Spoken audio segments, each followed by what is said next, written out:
ಅವರು ಕೂಡ 1001 ರೂಪಾಯಿ ದೇಣಿಗೆ ಕೊಟ್ಟು ಇದು ಮಾಡಿ ಬಂದಿದ್ರು. ಅಲ್ಲ, ನನಗೆ ವಿಜೇಂದ್ರ ಅವರು ಧರ್ಮಸ್ಥಳಕ್ಕೆ ಹೋಗಿ ದರ್ಶನ ತೊಗೊಂಡಿದ್ದು ಅಷ್ಟು ಗೊತ್ತಿದೆ. ಉಳಿದಿದ್ದವರು ಅಲ್ಲಿ ಅಂದರೆ ಒಟ್ಟಾರೆ ಪಾರ್ಟಿ ವ್ಯವಸ್ಥೆಯಲ್ಲಿ ಏನು ತಪ್ಪಾಗಿದೆ ಅದನ್ನು ಸುಧಾರಣೆ ಮಾಡಬೇಕಂತ ಹೋಗಿದ್ದಾರೆ. ಹಣೆ ಪ್ರಮಾಣದ ಬಗ್ಗೆ ನಾವೆಲ್ಲರೂ ಚರ್ಚೆ ಮಾಡಿನ ಅವ್ರು ಎಮೋಷನಲ್ಲಿ ಹೇಳಿದರು. ಎಲ್ಲರೂ ಚರ್ಚೆ ಮಾಡಿನ ಆನಂತರ ಅದು ಬೇಡ ಅಂತ ತೀರ್ಮಾನ ಮಾಡಿದ್ದು. ನಾವು ಒಬ್ಬನ ತೀರ್ಮಾನ ಮಾಡಿಲ್ಲ. ನೀವು ಕೇಳಿದ್ದಕ್ಕೆ ನಾನು ಅವತ್ತು ಉತ್ತರ ಕೊಟ್ಟೆ. ನಾನು ಇಡೀ ದಿವಸ ಅವತ್ತೇನು ಹೇಳಿರಲಿಲ್ಲ. ನಾನು ಅವರಿಗೆ ನಾನು ಅಶೋಕ್ ಅವರು 3 ಜನ ಚರ್ಚೆ ಮಾಡಿನ ಇದು ಈಗ ಸದ್ಯಕ್ಕೆ ಇದಕ್ಕೆ ಮಾಡೋದು ಬೇಡ, ಮೊದಲು ನಮ್ಮ ಫ್ಯಾಕ್ಟ್ ಫೈಂಡಿಂಗ್ ಕಮಿಟಿ ಅದೆಲ್ಲ ಆಗಲಿ ಅಂತ ಹೇಳಿದ್ವಿ. ಅದಕ್ಕೆ ಅವರು ಒಪ್ಕೊಂಡಿದ್ರು. ಎಮೋಷನಲ್ ಆಗಿ ಅವ್ರು ಬೇಜಾರಾಗಿ ಹೇಳಿದರು. ಸಹಜವಾಗಿ ಒಬ್ಬ ರಾಜ್ಯ ಅಧ್ಯಕ್ಷರಿಗೆ ಈ ರೀತಿಯ ಘಟನಾವಳಿಗಳಾದಾಗ ನೋವಾಗೋದು ಸಹಜ. ಆ ನೋವಿನಲ್ಲಿ ಹೇಳಿದರು. ಅದಕ್ಕೆ ನಾನು ಮತ್ತು ಅಶೋಕ್ ಅವರೆಲ್ಲ ಮಾತಾಡಿ ಒಂದು ಸಲಹೆ ಕೊಟ್ಟಿದ್ವಿ.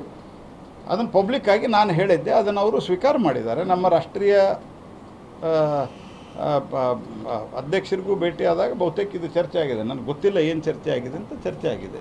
ಸರ್, ಈಗ SIR ಪ್ರಕ್ರಿಯೆ ಕೇವಲ ಸೋಷಿಯಲ್ ಮೀಡಿಯಾ ಬಳಕೆ ಮಾಡ್ಕೊಂಡು ಮಾಡ್ತಾ ಇದ್ದಾರೆ. ನೈಜ ಮತದಾರರ ಹಕ್ಕನ್ನು ಕಷ್ಟ ಹೇಳ್ತಾರೆ. ಯಾರನ್ನು ಬಿಡುವಂಥ ಪ್ರಶ್ನೆ ಎಲ್ಲ ನಾವು ಟಾರ್ಗೆಟ್ ಮಾಡಲ್ಲ.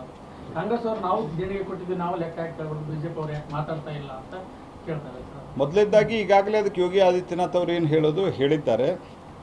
ಅಲ್ಲಿ ಈಗ ನಿಮ್ಮ ಅನೇಕ ಚಾನೆಲ್ಗಳಲ್ಲೂ ಸೇರಿದಂತೆ ಅಲ್ಲಿರುವಂಥ ಎಂಪ್ಲಾಯೀಸು ಕೆಲವರು ಈ ರೀತಿಯಾದಂಥ ಪಾಪದ ಕೆಲಸವನ್ನು ಮಾಡಿದ್ದಾರೆ ಅನ್ನುವಂಥದ್ದು ಬಂದಿದೆ.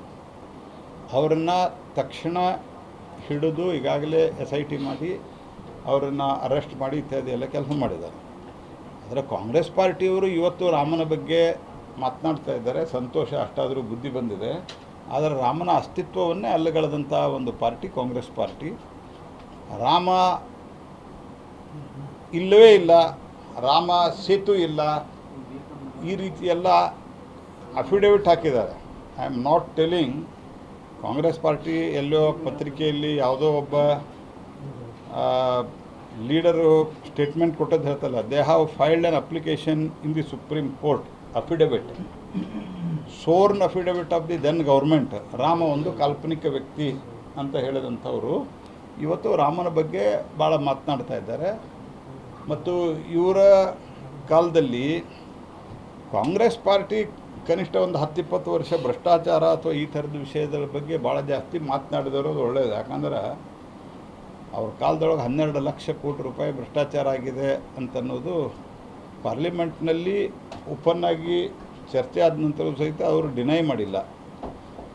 ಇದರಲ್ಲಿ ತಪ್ಪು ಗಮನಕ್ಕೆ ಬಂದ ತಕ್ಷಣ ಆ್ಯಕ್ಷನ್ ಆಗಿದೆ. ಮತ್ತು ಯೋಗಿ ಆದಿತ್ಯನಾಥ್ ಅವರು ಏನು ಹೇಳಿದ್ದಾರೆ, ಸನ್ಮಾನ್ಯ ಮುಖ್ಯಮಂತ್ರಿಗಳು, ನೋಬಡಿ ವಿಲ್ ಬಿ ಸ್ಪೇರ್ಡ್, ಅದು ಅಕಾರ್ಡಿಂಗ್ಲಿ ಆಕ್ಷನ್ ಆಗ್ತದೆ.